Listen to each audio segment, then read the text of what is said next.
It wasn't long ago. Top Democrats, people that you know, were advocating for Donald Trump's very plan. Take a listen.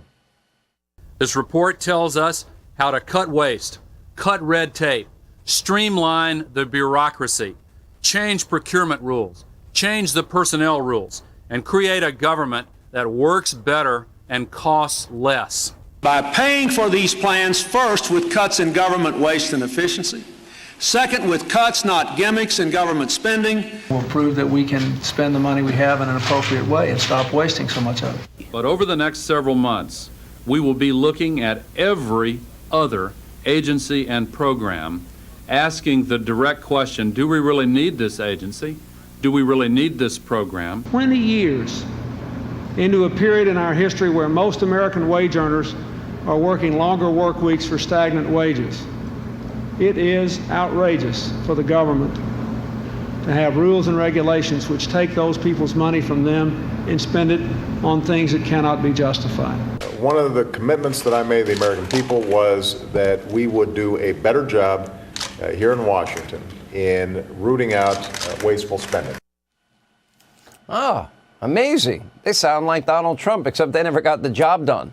How times have changed. Now, tonight, there are reports of a collective panic in the Washington swamp, a flood of new real estate listings as Trump dismantles the Washington bureaucracy at a rapid pace, which brings us to our Hannity Washington brief with Caroline Levitt.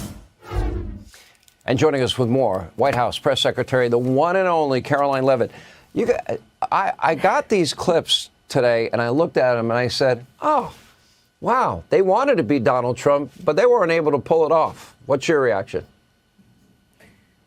That's exactly right, Sean. If you just watched that video, but shut your eyes and listened to the words from those Democrat politicians, you would think you are listening to President Trump, Elon Musk, and our entire administration, who are saying the exact same things that Democrat politicians promised the American people they would do for decades. President Trump is just the first president in our lifetimes to actually do it. And now you see the Democrat Party and the mainstream media spiraling out of control about a very simple promise, rooting out waste, fraud, and abuse from our federal bureaucracy. This is a promise President Trump campaigned on. He is now delivering on it. And I've been fighting fake news reporters all day long here in the Washington, D.C. swamp who are trying to fearmonger the American people into believing that this administration is going after their hard-earned tax dollars and their hard-earned Social Security checks. So I want to set the record straight on your show tonight, Sean, and I'm very grateful for the opportunity to do so.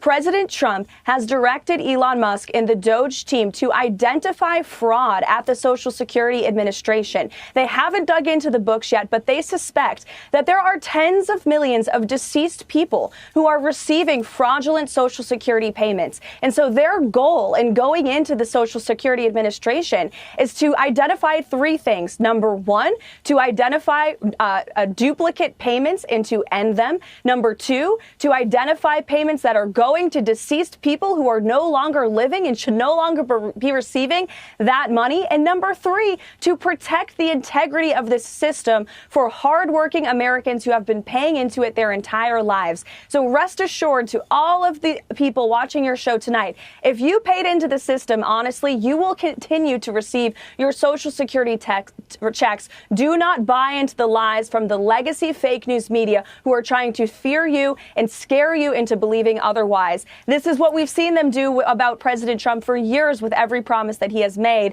And he's going in there to protect your hard-earned money. That is the ultimate goal. Okay, now they have apparently found 8.7 million Americans who are listed. Now, that doesn't mean that we don't know if they're being paid, but they're listed and they're on the Social Security roll. Their names are there that are over 130 years old. 8.7 million Americans listed, and as Elon said, far more eligible Social Security numbers than there are actual citizens in the U.S. But we don't know yet if checks are being sent to either individuals that are dead or maybe family members that are receiving them. We just know their names are still on the list, right? Mm-hmm. Yes, that's exactly right. There are a lot of unanswered questions, but that's exactly why these Social Security employees, I may add, are digging into the books and going line by line because past administrations have refused to do this very time-consuming but necessary work. And I want to emphasize that these are Social Security political appointees. With every change of a new administration, you have new political appointees, just like me and my colleagues at the White House, who onboard to serve the elected president. That's called a democracy. And for far too long, we've had a bureaucracy that has been running these agencies. And look at what has resulted in tens of billions of dollars in waste, fraud, and abuse every single year that we know of. And so these DOGE employees, these Social Security employees are onboarding as Social Security Administration employees, political appointees, and they have every right to administer President Trump's agenda. And that's their main focus with this effort. Not just at Social Security, but of course at every agency, as you know. I don't want to give away the interview tomorrow with President Trump and Elon, but I can give a few headlines. There's no conflict between them. There's no power struggle. There's no ambiguity as to who the president is. And what I observe both in front of the camera and behind the camera are people that had a great relationship. I don't want to give too much away. People will decide for themselves. You were there for a lot of it. You agree? I definitely agree. And I witnessed this relationship firsthand every single day in the Oval Office and at the White House. And President Trump has tasked Elon Musk with administering his America First agenda, just like the rest of us who serve at the pleasure of the president, but most importantly, serve the American people. More than 77 million Americans re-elected President Trump to promote monumental, fundamental change, to shake up the Washington swamp. And there's nobody better than Elon Musk to do that. He is a once-in-a-generation business leader. He sent rocket ships to space. He's far smarter than many of the people who are grunting and moaning on Capitol Hill about these efforts are. And he's the perfect person to help President Trump with this effort. The mainstream media wants to drive a wedge between their relationship, but they are failing. And our entire team is unified behind President Trump to deliver on the promises he made to the American people on the campaign trail. All right, that is this week's Hannity White House briefing with White House Press Secretary Caroline Leavitt. Caroline, great to have you as always. Thank you.